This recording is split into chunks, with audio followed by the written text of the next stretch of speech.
Good morning all of you. आज का हमारा टॉपिक है नॉइज़ पॉल्यूशन। तो इसे हम नॉइज़ पॉल्यूशन के बारे में स्टडी करेंगे कि नॉइज़ पॉल्यूशन किस तरीके से ह्यूमन को अफेक्ट करता है। इसके अलावा इसके सोर्सेज क्या क्या होते हैं और इसके अलावा कि इसको कंट्रोल किन किन मेथड्स के थ्रू किया जा सकता है। Noise harm the body and mind. Noise not only causes irritation or annoyance, but it constricts your arteries, increases the flow of adrenaline and forces your heart to work faster. तो noise के कारण क्या होता है, ये body को बहुत harm पहुंचाती है। अगर ज़्यादा नॉइज़ काफ़ी लंबे टाइम तक हियर की जाती है तो उस कंडीशन में इरिटेशन होने लग जाती है और इसी तरीके से आर्टरीज में एनॉयंस फील होती है और जो एड्रेनलिन होता है उसका फ्लो फास्टर हो जाता है, जिसके कारण हार्ट है जो वो वर्क फास्ट करने लग जाएगा. The word noise is usually defined as unwanted और unpleasant sound that causes discomfort. तो जो वर्ड है नॉइस, यह है लैटिन वर्ड नोजिया से लिया गया है, जिसका मतलब होता है कि अनवांटेड और अनप्लीजेंट साउंड. ऐसी अनवांटेड या अनप्लीजेंट साउंड जो हमें डिस्कम्फर्ट फील कराती हो, तो इसे हम नॉइज़ कहते हैं. Noise is also defined as a wrong sound in the wrong place at the wrong time. Wrong sound wrong place at the wrong time. तो ऐसी साउंड जो रॉन्ग टाइम पर रॉन्ग प्लेस पर हो रही है जो कि इरिटेशन कॉज करे, तो इसको हम नॉइज़ कहेंगे. Noise pollution means the unwanted sound dumped into the atmosphere leading to the health hazards. और इस तरीके से नॉइज़ पॉल्यूशन का मतलब ये होता है कि जब बहुत ज़्यादा मात्रा में या क्वांटिटी में अनवांटेड नॉइज़ आती है तो उसके कारण क्या होती है, हेल्थ को हैज़ार्ड होते हैं या हेल्थ को नुकसान होते हैं, तो इसे नॉइज़ पॉल्यूशन कहते हैं. Formally noise was limited only to the industry. तो पहले तो केवल इंडस्ट्री के लिए यह वर्ड यूज़ में लिया जाता है. हाँ, this too was not much as there were only few industries these days. There has been rapid industrial growth. Moreover, there has been population explosion due to which there is heavy traffic, urban crowd, and electric equipments, luxury items, and entertainments. All these have added to the noise nuisance in environment. तो ये सारे reason है. पहले industries कम थी, लेकिन आज के time में जो इंडस्ट्रीज़ भी बहुत ज़्यादा हो रही हैं, इसके साथ साथ पॉपुलेशन ग्रोथ बहुत ज़्यादा है. तो इस कारण से जो अर्बन रीजन्स हैं और जो इंडस्ट्रियल रीजन है, उनके कारण बहुत ज़्यादा एनवायरनमेंट में नॉइज़ न्यूसेंस होता है. In our country, besides these, the two other factors are the religious and social functions which increase the gravity of situation. You cannot sleep whole night if there is a Bhagwati Jagran is nearby. तो ये और भी reason है हमारे country में कि जो religious reason होते हैं या सोशल फंक्शन है जो कि नॉइज़ पॉल्यूशन क्रिएट करते हैं. अब इसके बाद देखते हैं सोर्स ऑफ नॉइज़ कि इसके सोर्सेज क्या क्या होते हैं.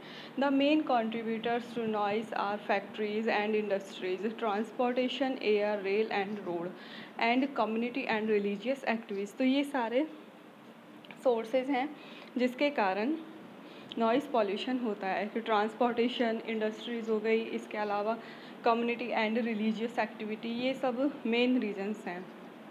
इसके अलावा हम जब देखते हैं the chief man made sources in urban areas are automobiles, factories, industries, trains, airplanes. Noise makers are horns, siren,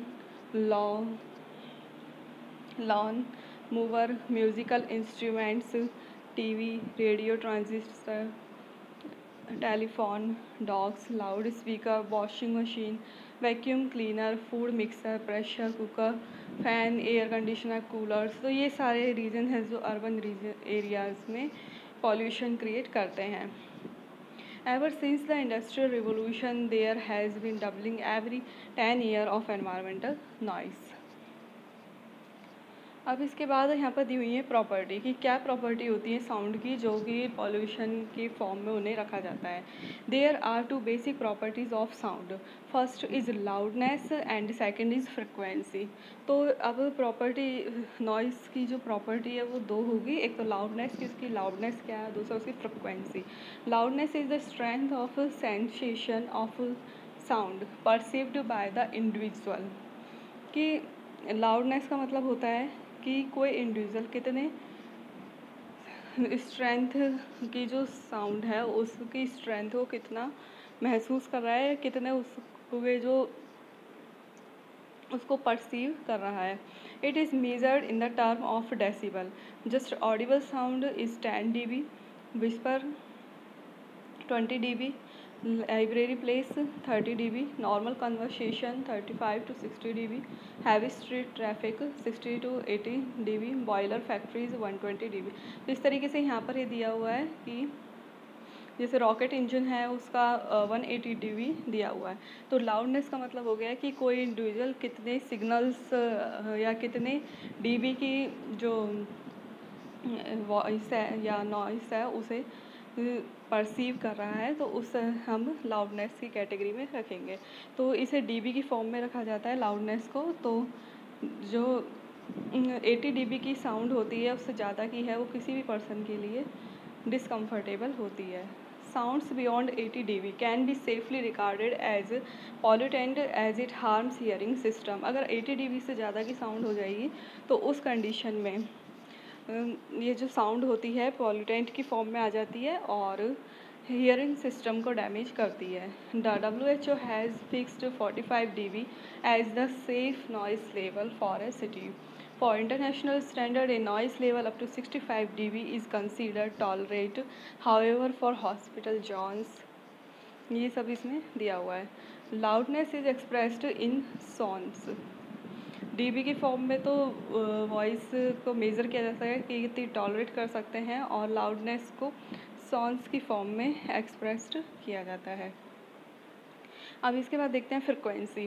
frequency is defined as the number of vibration per second, कि एक सेकेंड में कितने वाइब्रेशन हो रहे हैं, तो उसको frequency कहते हैं। किसी भी वेव में एक सेकेंड में जितने वाइब्रेशन होते हैं उसको फ्रिक्वेंसी कहेंगे। It is defined as hertz, 1 hertz equal to 1 vibration per second. अगर 1 हर्ट्ज़ है तो इसका मतलब हो जाएगा कि 1 वाइब्रेशन पर सेकेंड। फिर इसके बाद देखते हैं effect of noise pollution. The different effect are categorized as auditory effect, second non auditory effect. तो यहाँ पे दो टाइप के इफ़ेक्ट्स देखे जाते हैं जब नॉइस पॉल्यूशन की बात करते हैं कि ह्यूमन हेल्थ पे या एनिमल्स लिविंग ऑर्गेनिज्म में क्या इफ़ेक्ट पड़ता है। तो एक तो होता है ऑडिटरी कि, और दूसरा non auditory effect. Auditory effect, these include auditory fatigue and deafness. Auditory fatigue appear in the 90 dB and may be associated with side effect as whistling and buzzing in ears. Deafness can be caused due to continuous noise exposure. तो इस तरीके से यहाँ दिया गया है कि fatigue, deafness, ये सारे सिम्टम्स दिखाई देने लगते हैं। Non auditory effect, interference with speech communication, annoyance, loss of working efficiency and physiological disorder. Interference with speech communication, अगर साउंड 50 to 60 डेसिबल है तो इसके कारण भी इंटरफेयर होने लग जाएगा। Sound of warning A signal may be misunderstood.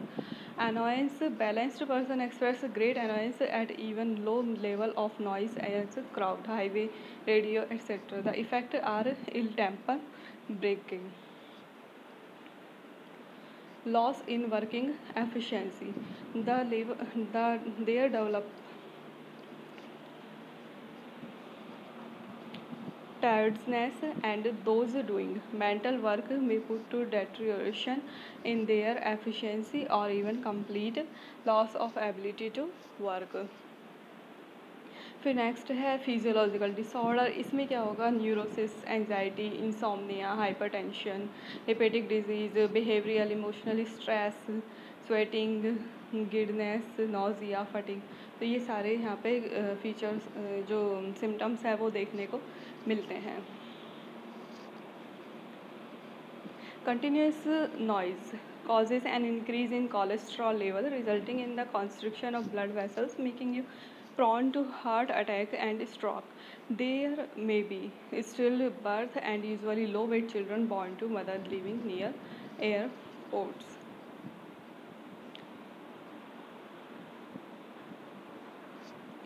अब इसके बाद देखते हैं इसे कंट्रोल की किस तरीके से इसे कंट्रोल की जा सकती है। तो at source control, this can be done by designing and fabricating silencing devices in aircraft engine, automobile industries, machines and home appliance.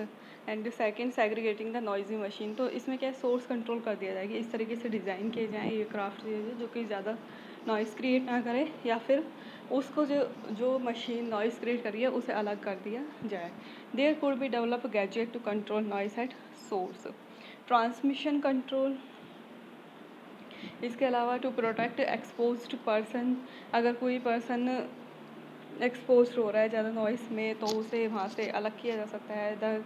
To create vegetation cover, इसके अलावा जो रीजन्स होते हैं जहाँ ज़्यादा नॉइस होता है तो वहाँ पे ज़्यादा से ज़्यादा प्लांटेशन किया जाए, जिससे कि प्लांट लगा दिए जाए। तो प्लांट क्या करते हैं, जो एक्स्ट्रा नॉइस होती है उसे एब्जॉर्ब करते हैं, उस वेव्स को एब्जॉर्ब कर लेंगे और इससे नॉइस पॉल्यूशन को कम करने में हेल्प करते हैं।